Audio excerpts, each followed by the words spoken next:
Good morning, everyone. Today we will continue with our book club on the fundamentals of diagnostic radiology.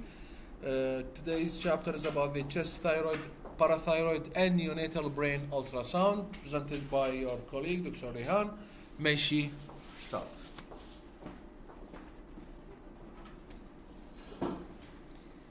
Good morning, Dr. Ahmed. Good morning, dear colleagues. First, about chest.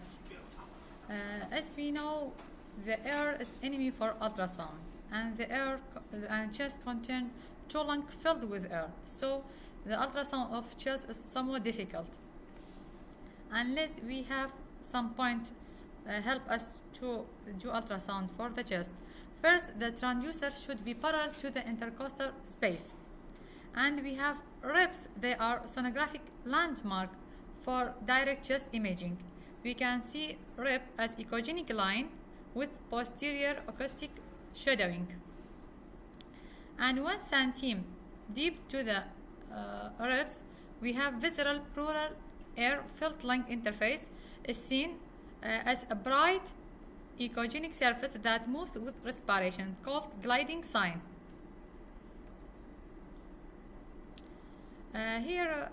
Normally pleural space contains some air fluid. Some fluid. Here we have pleural space with effusion. This is parietal pleura, and here we have visceral pleura. Organ beneath diaphragm, liver and spleen are artifactually reproduced above the diaphragm. As we can see here, this is spleen. Also, we can see another spleen above diaphragm. This is due to multipath sound reflection, the mirror image artifact. Pleural fluid, either it could be anechoic or contain echogenic floating particle or layering debris. If it contains these debris or the receptor, it is of exudate type. While the fluid that's anechoic may be transudate, exudate, or even empyema. Pleural thickening. Here we can see there is a thickening of pleura, plug-like thickening. The visceral pleura is seen, while the parietal pleura is obscured by reverberation artifact in the near field. Pneumothorax, that means there is air in the pleural space. Normally, the visceral lung interface is appear like an echogenic line. We said that. Pneumothorax is like visceral lung interface, but the difference between them that there is gliding sign in normal visceral lung interface, which is not present in pneumothorax. It's not moving with respiration. Also, we can see here, this is the air and the pleural surface with comatose artifact. So, if you see gliding sign, there is no pneumothorax. Yeah. If you don't see gliding sign, that's pneumothorax. There is pneumothorax. Okay. About lung parenchyma, consolidation, that means the lung is solidified, so there is a window to see the abnormal lung. We can see it a solid hypoechoic with echogenicity similar to that of liver or spleen. Air-filled bronchi appear as bright branching linear reflection. As we can see here, tubular structure with echogenic linear reflection, and if it's contain fluid, it will appear as tubular and echoic structure. Atelectasis, collapsed lung always accompanying large pleural effusion. This the atelectic lung. It is a wedge-shaped structure, sharply defined. There is pleural effusion on both sides. This is diaphragm. Also, the patient had also ascites, and this is chest wall. Lung masses it's difficult to see lung masses within parenchyma if it's not adjacent to the visceral. So if the mass is adjacent to the visceral pleura, it will be seen, or if the mass is near to consolidation or atelectasis. If it is surrounded by air, you cannot see it. Yeah, completely, yes. It should be at least one border not surrounded. Either near to visceral surface as here, or surrounded by consolidation collapse. Pulmonary sequestration. Ultrasound is used to confirm diagnosis by demonstration feeding artery from the aorta. Here, this antenatal ultrasound, we can see what shape echogenic structure in the base of the lung. By Doppler, we can see a branch from the aorta supplying this segment. So it's sequestration, but we don't know which type is intralobar or extralobar, because both they are supplied by systemic, but they have in intralobar sequestration connect to pulmonary vein, while extralobar systemic vein. About mediastinum, we can do ultrasound for anterior and superior mediastinum, while we have problem in posterior part. Elongation and tortuosity of brachiocephalic arteries, a common cause of mediastinal widening in older adults. Thymic masses, substernal extension of thyroid enlargement, adenopathy, and other mediastinal masses are effectively demonstrated by ultrasound, which can confirm their cystic or solid nature and their vascularity.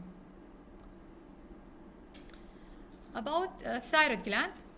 Thyroid gland, it's composed of two lobes, homogeneous texture, connected by isthmus, and the echogenicity is more than surrounding muscle.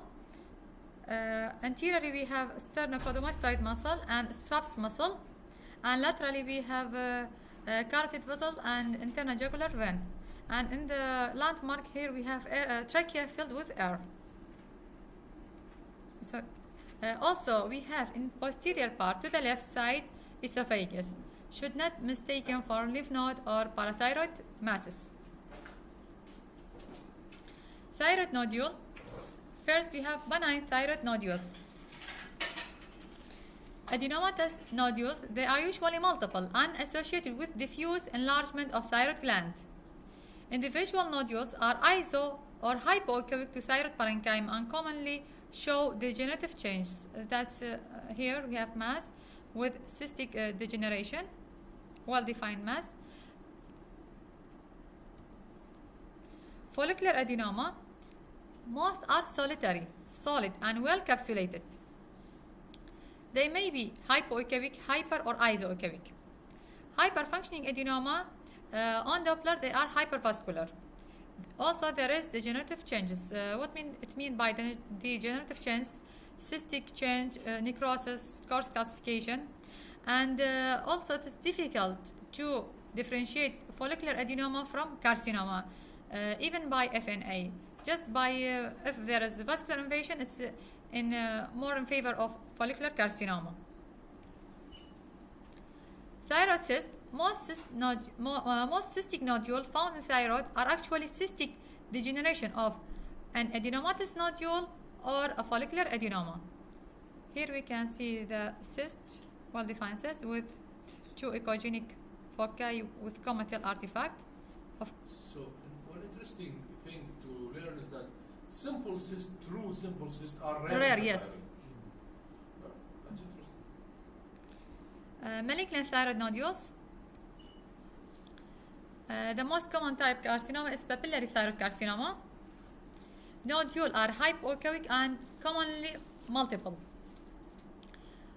Punctate internal calcification are common, and sometimes we don't have mass, just microcalcification in thyroid parenchyma, and metastatic lymph nodes show the same characteristic with microcalcification. Metastasis to the lung and bone, it's rare. Follicular thyroid carcinoma, most tumors are solitary, isoechoic, and ill-defined. Cystic area, hemorrhage, necrosis are common. Features that favor carcinoma over adenoma include larger size, lack of an equiescent halo, hypoechoic appearance, and absence of cystic changes. Clinical features that favor malignancy are male gender and older age. I don't know, this is follicular carcinoma, even there is equiescent halo surrounded. At the end, by excisional biopsy, not Yes. by FNA, unless surgical excision. Yes.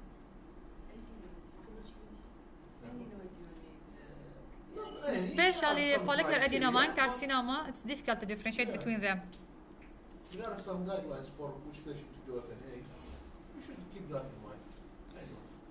Medullary thyroid carcinoma, about 20% of the cases are familial and associated with multiple endocrine neoplasia. Men too, that's medullary thyroid carcinoma with parathyroid and pheochromocytoma. Ultrasound appearance is similar to papillary carcinoma with coarse internal calcification being common. As we can see, hypoechoic masses with multiple coarse calcification.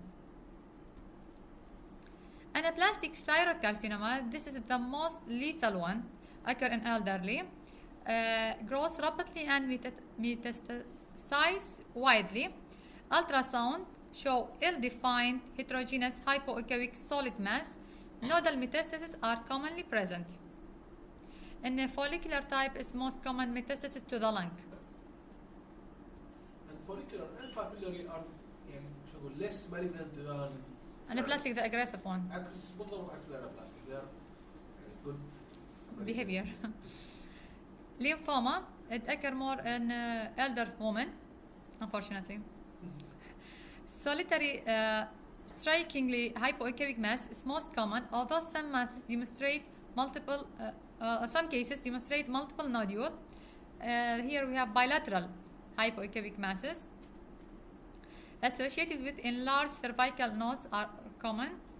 Nearly all patients with primary thyroid lymphoma also have Hashimoto's disease, thyroiditis. That means the Hashimoto's thyroiditis is precursor for lymphoma. If we have thyroid nodule, we should first evaluate it by clinical assessment. Physical examination of firm, hard, rapidly growing and fixed nodule is evidence in favor of biopsy. Age younger than 20 or older than 70, male gender, history of neck radiation, family or personal history of thyroid cancer increase the risk of thyroid cancer. Then radiologically, if we see microcalcification, punctate, what's microcalcification? Punctate echogenic foci without acoustic shadowing represent microcalcification that are highly indicative of papillary thyroid carcinoma and also occur in metastatic lymph node. Coarse calcification, irregular in shape and often with acoustic shadowing, are found in both benign and malignant. So if you have coarse calcification, it occurs in both. But if we have solid lesion with central coarse calcification, should consider for biopsy. Peripheral eggshell or stippled calcification associated even with benign and malignant. But if we have regular eggshell calcification, as we can see here, it's usually benign. But if we have disruption of calcification, increased risk of malignancies. Here we have papillary carcinoma, and also here we have disruption in follicular carcinoma. Inspissated colloid, tiny echogenic foci without acoustic shadowing, but they are differentiated from malignant microcalcification by the presence of characteristic comatal artifact. It's obvious here and here. It's without acoustic shadowing, just they have comatal artifact. The presence of colloid within a cyst or solid nodule is highly indicative of benign lesion. Just to differentiate, is it microcalcification suggestive of malignancy or comatal artifact highly benign? Yes. From extreme malignant to extreme benign. Yes. So we should be very careful. But just by this comatal artifact. Purely cystic nodules are nearly always benign, although continued growth or recurrence after aspiration are indication for FNA to exclude malignancy. Solid, markedly hypoechoic nodules are typical of thyroid cancer or lymphoma and are very likely to be malignant. What it means by markedly hypoechoic means that they are echolucent comparing to adjacent neck muscles. While solid nodules, they are only moderately hypoechoic, equal or brighter than muscle, may be benign or malignant. Halo sign, this is halo sign. A distinct, well-defined hypoechoic or anechoic rim encircling nodule is present in about half of the benign nodule and strongly suggests a benign lesion.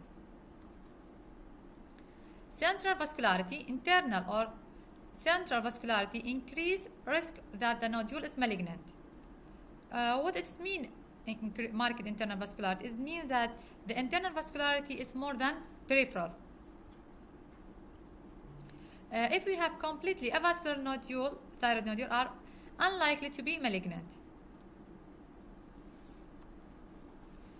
Irregular or indistinct margin are associated with malignancy. Taller than wider is also in favor of malignancy.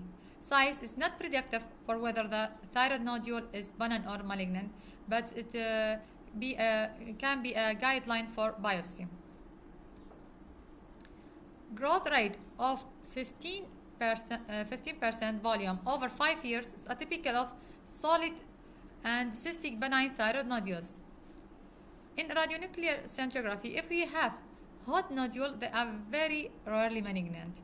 If we have cold non-functioning nodule, they are 20% malignant and 80% benign. Cervical lymph node, abnormal cervical lymph node, if we have heterogeneous ecotexture, calcification, especially microcalcification, cystic degeneration within nodule, round shape, absence of fatty hilum, size greater than 7 mm. I'm really surprised by this. Predominantly peripheral vascularity, would it mean that the normal vascularity to the lymph node, it came just from hilum. So if we have peripheral vascularity, it's suspicious. This case is a recurrent thyroid cancer. As we can see, the thyroid after removal is replaced by hypoechoic heterogeneous mass, and in nuclear study they are a hotspot.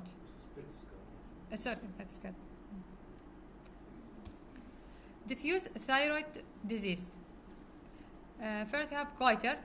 Radiologically we can diagnose if we have thickening of isthmus greater than 3 mm and outward bulge of anterior surface of the gland.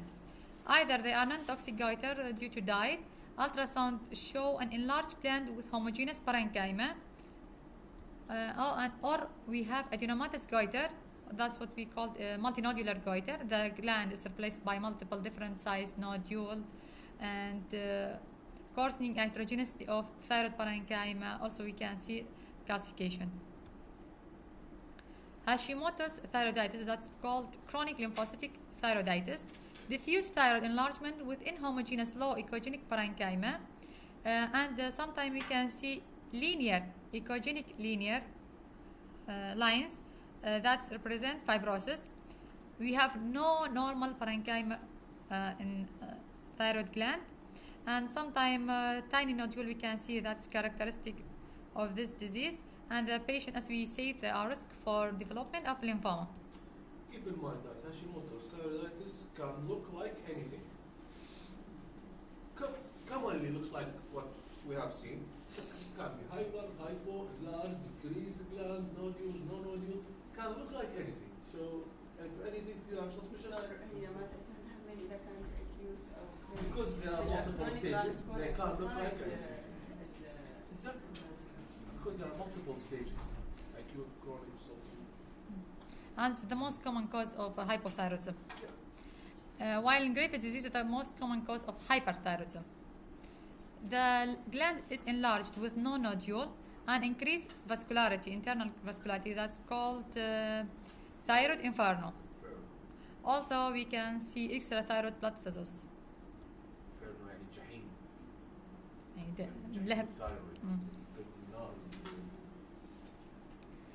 Subacute thyroiditis is also called dequervant thyroiditis. That's occur after infection of upper respiratory tract infection. The patient presents with fever and pain. Radioactive uptake is usually decreased or absent in acute stage. The disease runs a subacute course of a few weeks to a few months. Affected portion of gland are swollen, edematous, and hypoechoic on ultrasound. Redus thyroiditis. The gland is diffusely enlarged and inhomogeneous, and ultrasound is useful to show extension of fibrosis into neck with encasement of cervical blood vessels. Is also associated with other diseases such as sclerosing cholangitis, mediastinal fibrosis, and inflammatory bowel disease. Fibrosis in different areas. Yes. About parathyroid gland, the primary indication for parathyroid imaging is pre-operative localization of parathyroid adenoma or hyperplastic parathyroid glands in the setting of clinically diagnosed hyperparathyroidism. Hyperparathyroidism, we have either primary, is a common disease that affects women after age of 50. A single benign hyperfunctioning adenoma is the cause in 85% of the cases. In 50-20% there are adenoma with hyperplastic, and carcinoma represent less than 1%.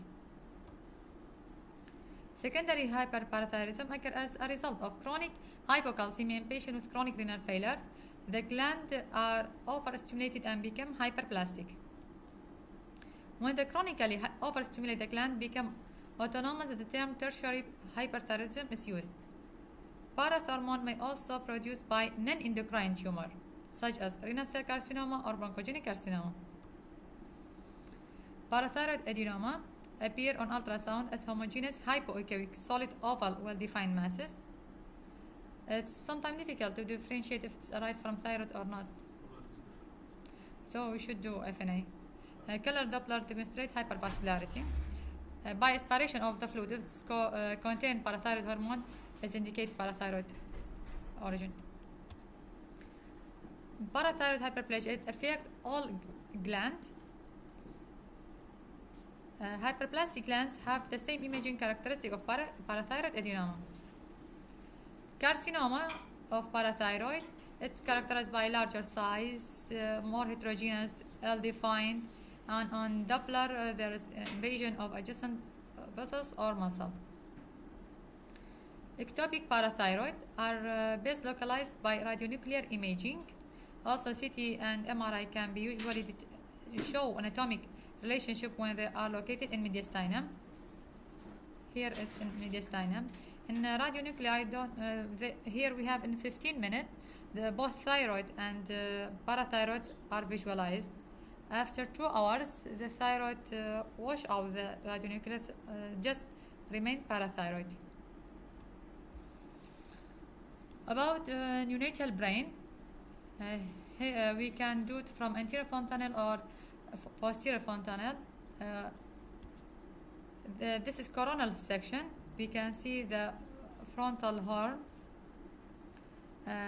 corpus septum pellucidum, corpus callosum here. This is the most anterior view, as we can see. I think these are eyes patient. Then in midline, same picture, and here we have the sylvian fissure laterally. The more posterior one, we can see the body of lateral ventricle and choroid plexus, and here we have periventricular white matter. We should look at echogenicity of periventricular white matter. Should not be more echogenic than the adjacent choroid plexus. This is the most posterior one in occipital region. This is a sagittal section, corpus callosum, septum pellucidum. Here we have head of caudate nucleus. We have thalamus. This is caudothalamic groove. Third ventricle, fourth ventricle, sternum magna, and vermis of cerebellum. This is sagittal. This is parasagittal section. This is axial section, can be done either through sacromastemporal bone or from posterior.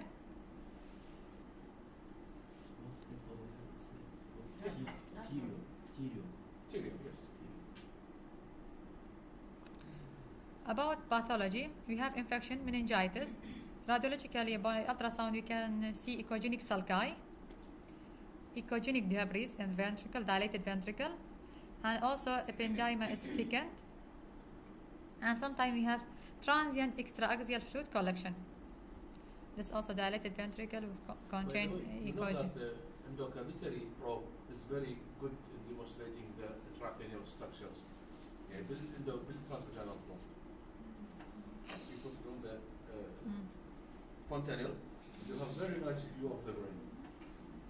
But you need to, it's a big probe, so you have to hold it carefully. And a very small baby. Hey, look.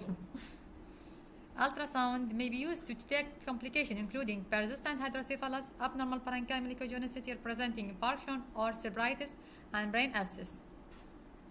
About torch, cytomegalovirus infection is the most common and cause severe brain destruction. We have periventricular calcification, most in favor of cytomegalovirus, as we can see here, periventricular calcification.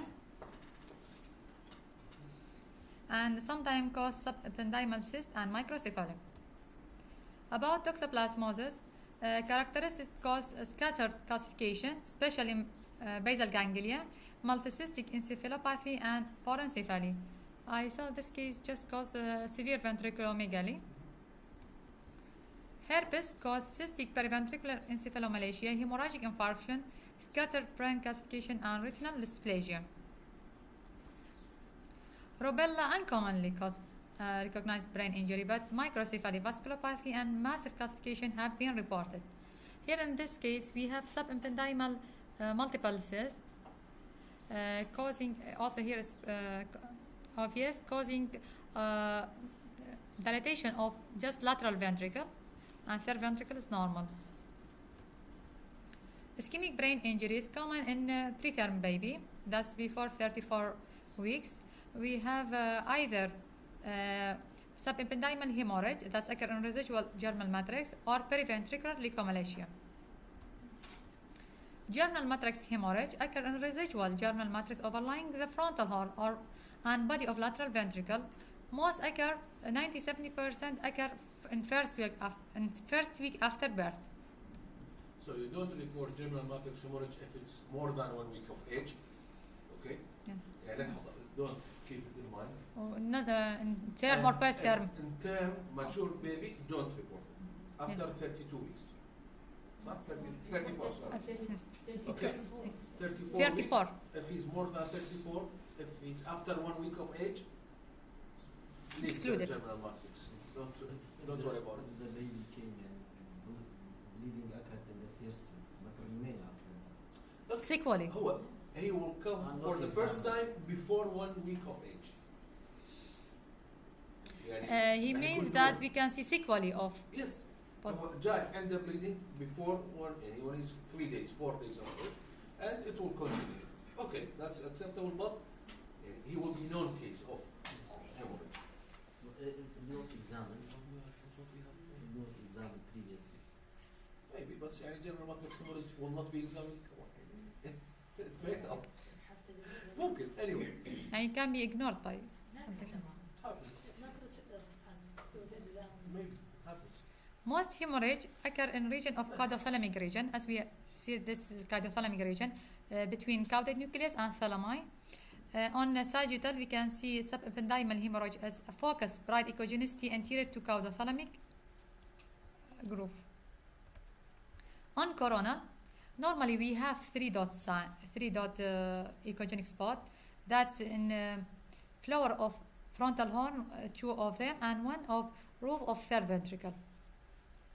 In germinal matrix hemorrhage, on coronal view, we can see echogenic clot is an floor of frontal horn obscuring caudate nucleus. Ventriculomegaly develop in the first 2 weeks after hemorrhage and may persist from 3 to 6 months. Hemorrhage into ventricle is common and causing enlarging of ventricle. This is grade 3. And hemorrhage has the same echogenicity of choroid plexus.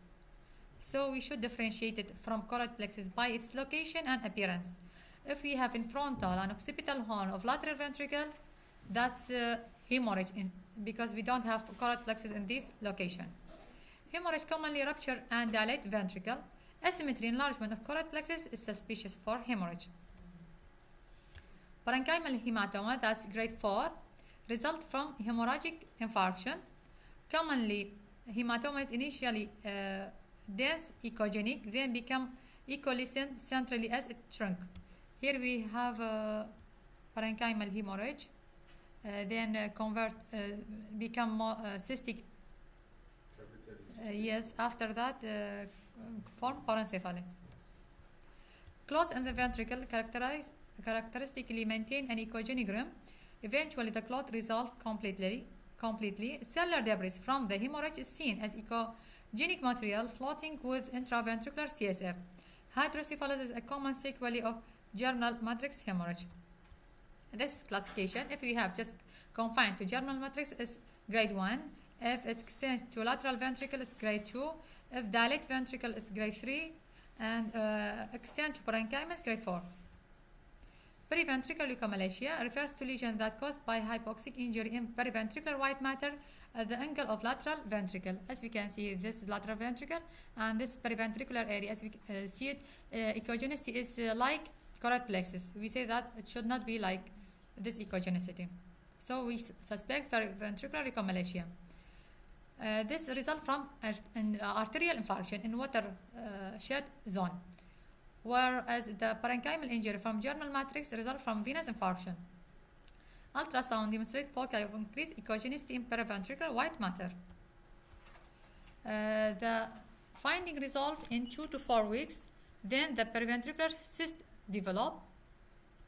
From 2 to 4 months, the cyst enlarge and form parencephalic cyst. And this parencephalic cyst may resolve or sometimes causing brain atrophy. Diffuse cerebral edema, decreased visibility of sulci and gyri, slit-like ventricle, diffuse increased parenchymal echogenicity. Slit-like ventricle is also a common normal finding, can be seen in normal babies. Severe hypoxia may cause cystic area of brain destruction with diffuse brain atrophy resulting in microcephaly and severe motor and mental impairment. CT and MRI are more sensitive than ultrasound for evidence of diffuse hypoxic injury in infants. Okay, now we have a small video presentation.